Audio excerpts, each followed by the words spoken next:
So episode 2 of Halo just released yesterday, and I think we need to really sit down and talk about this series because I think this series is really going to split the fan base a lot. Hey everybody, welcome back to the channel once again. I am Robert Storms. As always, if you guys are finding me for the very first time, please do me a favor, hit that thumbs up and subscribe button. That way you guys can stay up to date on all future content here on the channel. So the first episode came out and I really liked the first episode. It was much different than what we got from the games, but it's okay because I expected that. I don't want to rehash of the same stuff.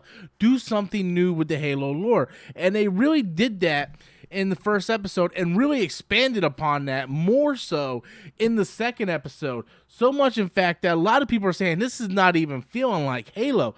And I'm sitting there like thinking like, I think this is a good opportunity to expand the lore. Yes, I realize Master Chief is without his helmet a lot, and part of me is kind of annoyed about that. I wasn't too much annoyed about it in the first episode because it was at the tail end of the episode, but for this episode 90% of the time he didn't have that helmet on, and for a while there I started getting a little annoyed because I don't understand what the purpose is. You're making John 117 really human.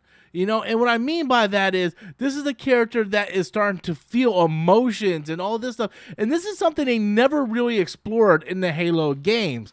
And then, like I said before, I don't mind them changing things up, because I want a fresh take on the Halo universe. I have my Halo games and my comic books and my novels and all that great stuff if I want to go back and revisit that material. I think doing a series, it gives them a great opportunity to do something different. And I'm fine with that. You know, as long as the essence and the center of it feels like Halo, I don't mind them deviating away from the canon that we have already known to try something different. So the second episode of this series so far is much different than I thought it was gonna be, but I still really enjoyed it. I kind of like Master Chief questioning certain things and questioning his past. It makes him more relatable. Yes, in the game, he's like this awesome, unstoppable machine that you can just lay out the Covenant and you're like, you're unstoppable. But how far does that really go when you're taking a concept like that from a game and adapting it to a big screen? You want to be able to have different layers to your character. Yes, I do agree that you could have those same layers without having him without the mask, because we've seen in the Mandalorian season 1 and season 2 where the Mandalorian took off his mask like maybe twice. The entire time for every episode, he has had the mask on, and he's a very layered character. And I feel like they could have took that same premise for Master Chief, but for one reason or another, they decided they're not going to do that. And they did something completely different. Halsey is kind of more different than she is in the video games. Halsey is a little more devious, a little more mad scientist. They introduced this other character that is with the Prophets and the Covenant, and she's not in the video games. What part does she play in the overall role? I don't really know the answer to any of these questions yet, but I will tell you, I am very much intrigued on where they're going with this.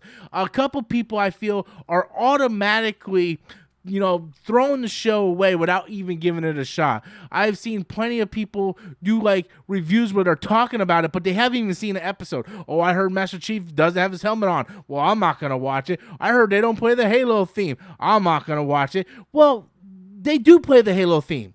Quite a bit, actually. There's undertones of it throughout the episodes. But they mix it with new score as well. And I really like the new music that they introduced. I think the CGI on the Covenant looks fantastic. On the Prophets look fantastic. I think the budget for this and the production value for this series is really good. I don't know what people are expecting. You know, this looks much better than you would see on a lot of television shows. But people are expecting like this Peter Jackson, you know, Lord of the Rings type quality on the big screen, when this is in fact a lower budget series made for TV streaming. So I don't understand, like, how far do you think they can push certain things? I think that the CGI looks really good for the money that they had and the budget and production value that they had. The storyline is much different than we have seen in Halo, but that is to be expected because they're doing something new. If you're a hardcore Halo fan, I don't know if you are going to like this or not like it, but I think you should at least give it an opportunity, give it a good try, because we can't really judge it until the whole thing is out. Right now, I can only speak for me personally. I'm enjoying what they're doing, and I'm in it for the long haul. I want to see the end game of this season and see what happens. If it's not jiving with you, then you know what? Maybe it's just not for you, and it's okay. You don't have to like something just because I like it, and I don't have to hate something just because you hate it. Film is subjective. Everything in this medium is subjective. Some people like certain games. Some people don't like certain games. Some people like certain movies. Some people don't like certain movies. And if you don't like this show and it's not grabbing you, then I'm sorry, but that is your opinion, and you're entitled to it. As long as you guys don't crucify me for mine, because this episode was different, but I really, really enjoyed it, and I can't wait to see what they do moving forward, guys. That's all I have for episode 2 of Halo. Can't wait to see episode 3. Leave your comments in the comment box below, guys. Be sure to hit that subscribe button. And until next time, as always, I'm Robert Storms, and that's my opinion.